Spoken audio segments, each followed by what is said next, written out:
Pues bienvenidos a su episodio, el episodio número 2 de Cifras que Hablan, patrocinado por Grupo Galt. Yo soy Pedro Ramos, me pueden encontrar como Pedro Ramos MX, Aldo García, pueden encontrar como Aldo García. ¿Qué tal? Y yo soy Alex Altamirano. y el día de hoy vamos a hablar de nuestro tema, que nuestro tema el día de hoy es me ahorré en nómina y me salió más caro. Y pues bueno, uno de los principales problemas que platicábamos desde el podcast anterior es el tema de tener una estructura, de tener formalidad cuando estamos trabajando con nuestras empresas. Y uno de los hitos más importantes es el tema de la nómina. Y vamos a comenzar porque aquí, pues, Aldo, tú eres el que lleva la batuta de este tema. Y me gustaría abordar un poco el tema de atrás hacia adelante, ¿no? De primero, por qué muchas de las ocasiones creemos que la informalidad, mantener las nóminas por fuera del negocio, nos conviene más que llevarlo como debe de ser, ¿no? Y quiero comenzar diciendo que quizá una de las cosas que pensamos que nos ahorramos es que porque si entramos directamente a las cuestiones de seguro, las obligaciones que tenemos, pues nos cuesta más. Pero para empezar, ¿cuáles son las obligaciones que tenemos que tener si tenemos un negocio y ya empezamos a requerir equipo de trabajo o empleados? Ok, pues para empezar, para que la nómina esté formal y para que la nómina se haga de manera correcta, se tienen que asegurar a los trabajadores. Es muy importante que todos los trabajadores estén asegurados en la clase de riesgo que les corresponde, de acuerdo a lo que se dedica a la empresa. Entonces, tienen que estar todos asegurados y tienen que asegurarse con el sueldo que les corresponde, con el salario que les corresponde. Entonces, esa es la primera obligación.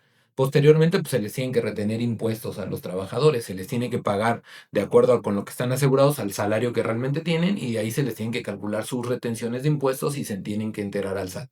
A ese se le llaman impuestos federales. Bien. También existen los impuestos locales, que es el impuesto sobre nómina. Dependiendo del estado en el que se encuentre la empresa, se les retiene un porcentaje, tienen que pagar un porcentaje que ese ya no lo paga el trabajador, lo tiene que pagar la empresa, un porcentaje total de todos los pagos de nómina que se hacen.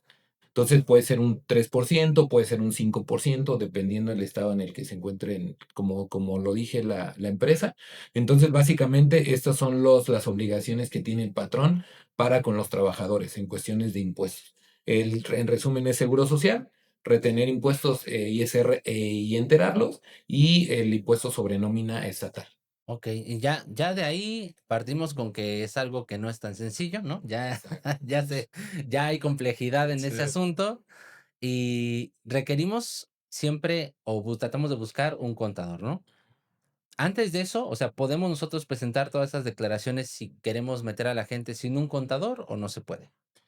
Pues no, la verdad es que no es tan sencillo porque se tienen que hacer los cálculos de impuestos, se tienen que calcular por primero las retenciones, se tiene que tener un buen programa para hacerlo, un contador que lo haga, que también en el programa, también las cuotas de seguridad social, Eso.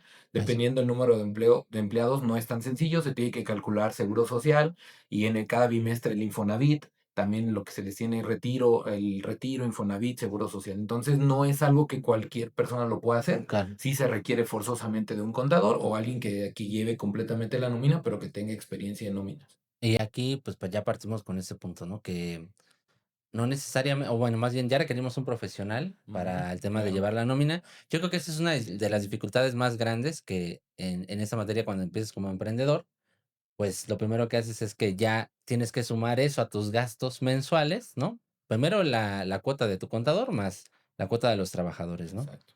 Para tenerlo en el tema financiero bien asentado.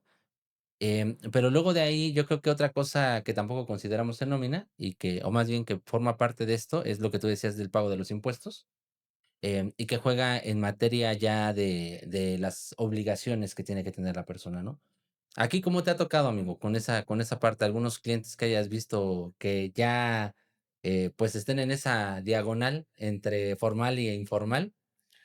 Sí, claro, siempre es, lo que comentabas, ¿no? Siempre hay emprendedores, empresarios que, pues, o no saben o se tratan de evitar esa parte de la nómina, ¿no? Y al final es algo que los bancos siempre te califican o te piden, ver cuántos empleos tienes, con base a tu giro. Eso. Y incluso, pues, también a veces hasta te piden los comprobantes o ver cuántos, empleados tienes dado de alta en el IMSS, ¿no? Que eso es muy importante también para que pueda avanzar el trámite del financiamiento, en este caso. Eso. Y pues seguimos sumando más cosas a la parte de la estructura.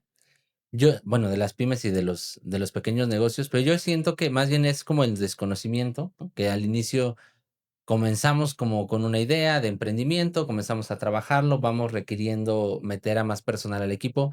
Muchas veces traemos este personal nuevo que entra, pues lo queremos para dejarle cositas que nosotros no queremos hacer, ¿no? No como un puesto bien pensado.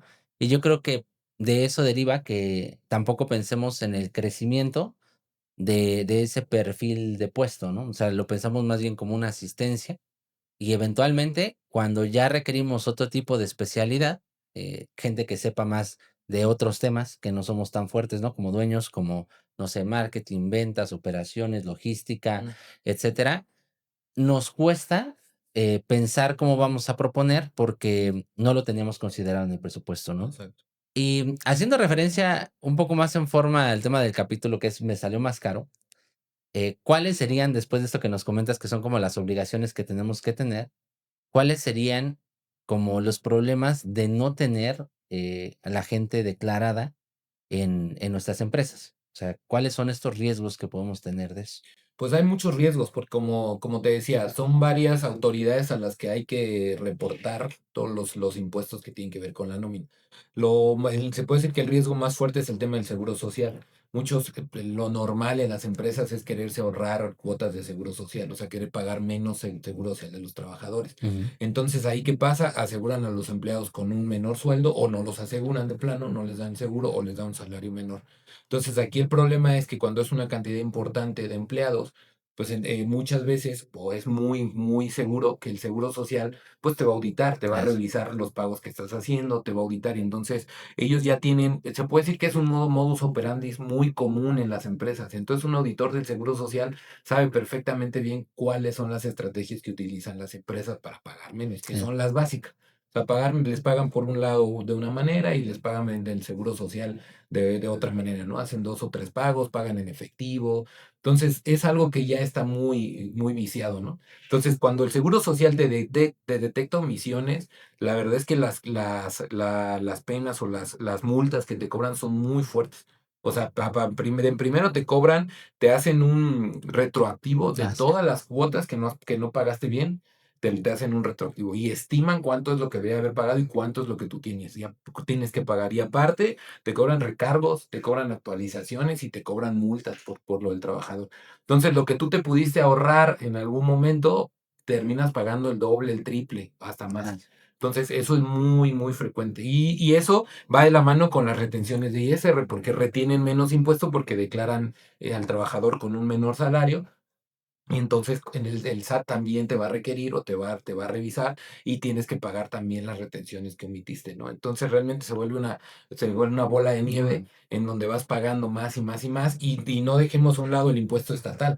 El impuesto Claro. estatal, muchos patrones lo dejan a un lado o se les hace cualquier cosa y realmente cuando llega una auditoría del gobierno estatal, son auditorías fuertes Sí. y te cobran multas fuertes y recargos fuertes y casi nadie toma en cuenta el impuesto estatal. O sea, normalmente es algo que ni siquiera lo consideran dentro de los pagos de impuestos. Correcto. Y que además también hay una como normativa, se puede decir, o una ley muy específica para los que están en ciertos estados, ¿no? Aquí en el Estado de México, incluso hay unos contadores también para Ciudad de México, ¿no? Contadores certificados que tienen que Certificados que te revisar tienen que esa nómina, revisar ¿no? ellos, exactamente, dependiendo el número de trabajadores.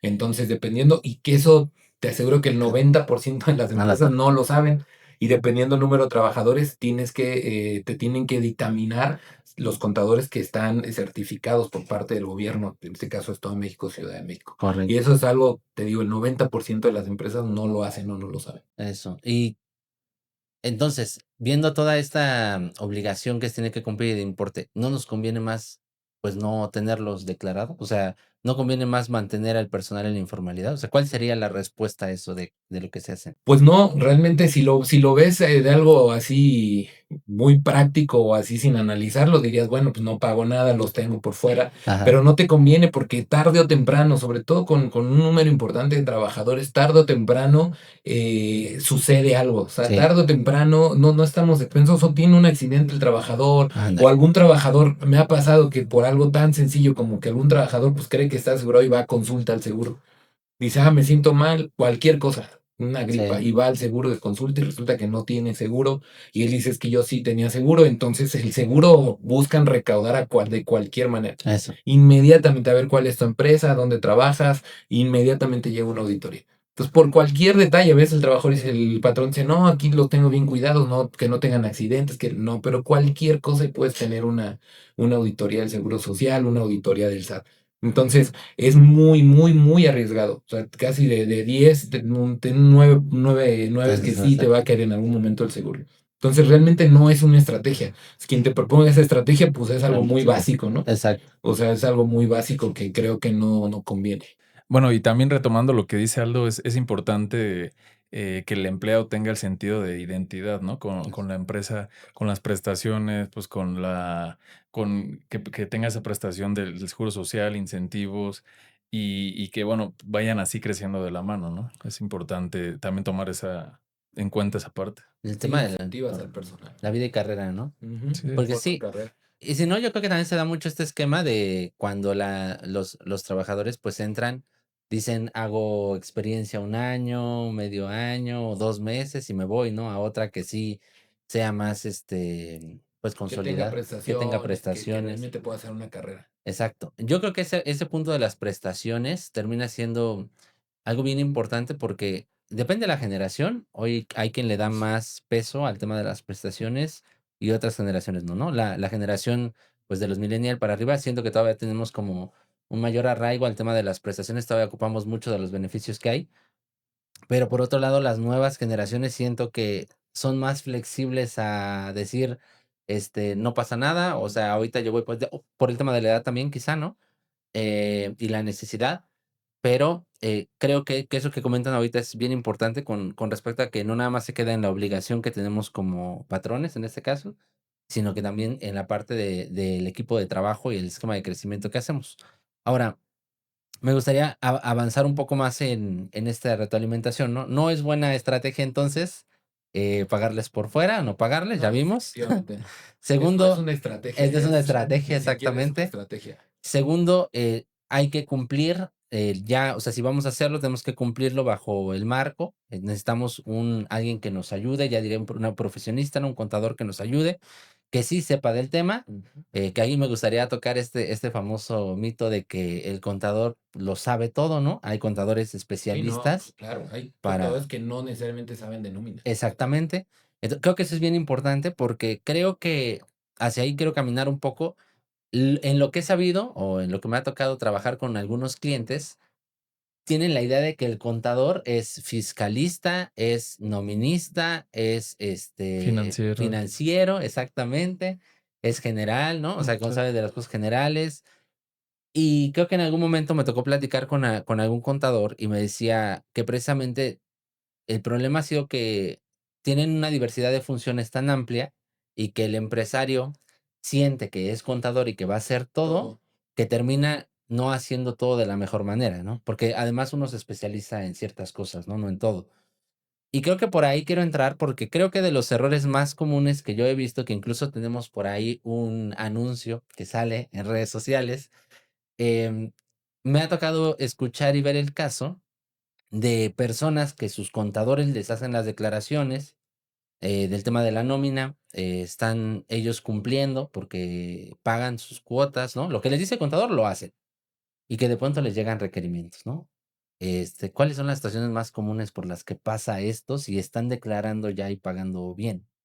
Pues porque, como bien lo dices, el contador no es especialista en esas áreas. Entonces, pueden tener un contador, un fiscalista que maneje los impuestos y quizá tiene cierta idea de las nóminas, cierta idea de las retenciones de impuestos, cierta idea de seguro social, pero no es un especialista en el área. Entonces, al hacer los cálculos, es muy común que los cálculos no están bien hechos. Por ejemplo, el impuesto estatal sobre nómina no están bien hechos, las retenciones, sobre todo que no contemplan todos los ingresos que deben de contemplar el contador. A veces tienen pagos extraordinarios, pagos de, por ejemplo, tiempo extra, pagos de algunos bonos, algunas ayudas, y eso ya implica tener Eso. conocimiento, una expertise en la nómina. De Sí, hecho, nosotros como despacho incluso no es que un contador haga de todo. Tenemos nuestras áreas especializadas como despachos. Hay un área financiera, el área de nóminas, el área fiscal, que cada quien se especializa en esa área y llevamos todo lo de los clientes, pero no es que un contador haga todo lo de lo que tenga que ver con los clientes, porque no estamos especializados. Pero Claro, sí pasa que el contador le dicen, bueno, es que ahí está, declara, pues él declara, pero no quiere decir que esté especializado en las cosas. Entonces llega una auditoría y empiezan a revisar y entonces obviamente, y no es de mala fe de parte del contador, sino que no sabía que se tenía que integrar esto, no sabía que este salario que se le pagó se tenía que integrar, no sabía que en el seguro social las cuotas, el salario se integra de cierta manera, no solamente es lo que gana y ya multiplicarlo por un factor.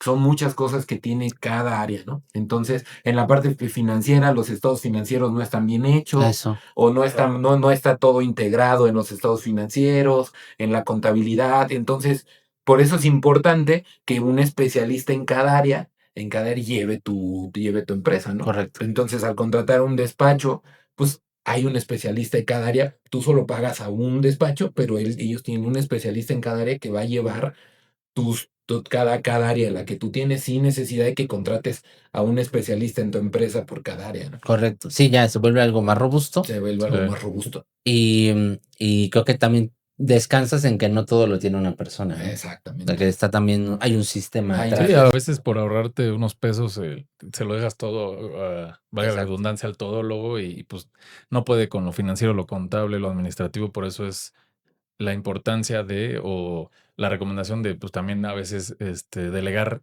las responsabilidades de tu empresa a un despacho, ¿no? Un cor- despacho financiero, fiscal.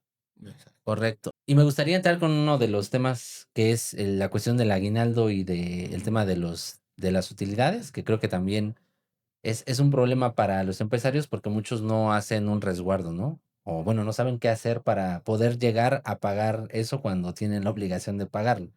O qué es lo más común, o sea, qué es lo que sí se debería de hacer para poder pagar eso, ¿no? Ujú. Como empresa. Pues es que se tiene que tener una buena planeación financiera. Ahí entra también un área de finanzas. Se tiene que tener una previsión de lo que tienes que pagar. Por ejemplo, sabes que tienes que pagar utilidades.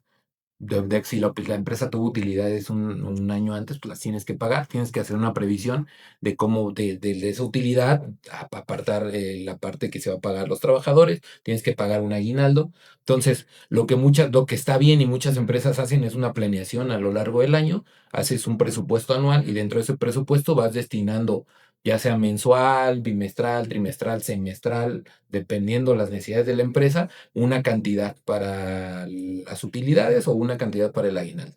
Muchas veces lo más común es separas una cantidad, la vas invirtiendo, puedes invertir esa cantidad para tener ciertos rendimientos y al final del año pues ya tienes pagado el aguinaldo, ya tienes cuando corresponde a las utilidades, ya tienes el pago de utilidades cubierto, pero se va previniendo con los ingresos que está teniendo la empresa, ¿no? Correcto. Entonces es importante, por eso un área financiera también, que haga un buen presupuesto. Se supone que se tiene que hacer antes de terminar este año, por ejemplo, noviembre, diciembre de este 2025.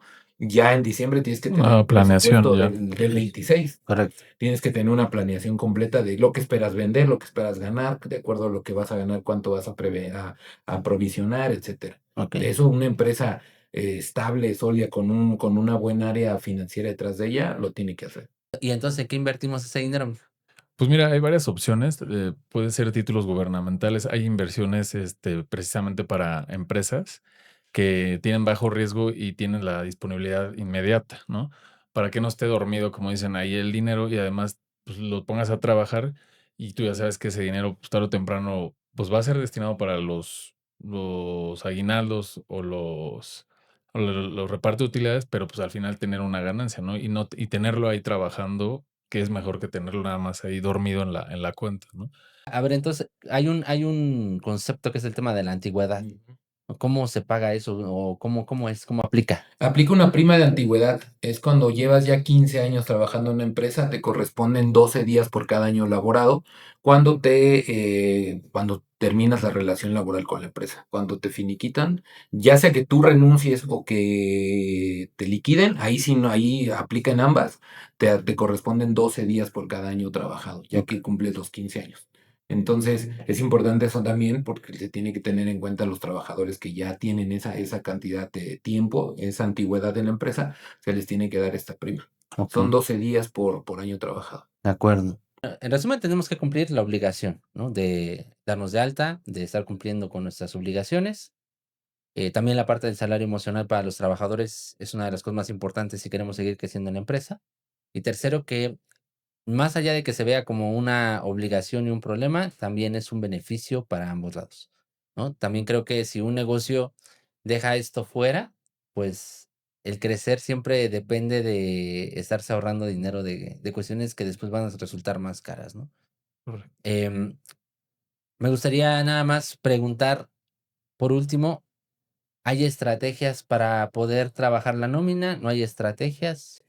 Sí, claro, o sea, se tiene que trabajar con una estrategia fiscal siempre. No es que una estrategia, como yo dije, una estrategia no es dar de alta con menos salario a los trabajadores, ¿O no no pagar? es no pagar impuestos, eso Eso, no es una estrategia. O sea, se hace una estrategia, se hace una correcta planeación para pagar lo que debe de ser de impuestos, para no pagar un excedente en los impuestos. Sí, sí se hacen, sí se realiza una estrategia correcta, apegada a la ley para que el patrón pague solamente lo que corresponde, que no tenga que pagar un excedente, no pague de más, evite multas, y ahí eso sí se refleja en un ahorro para la empresa. eso. Pero no es una estrategia realmente que se tiene que hacer, se tiene que diseñar la nómina de acuerdo a la empresa.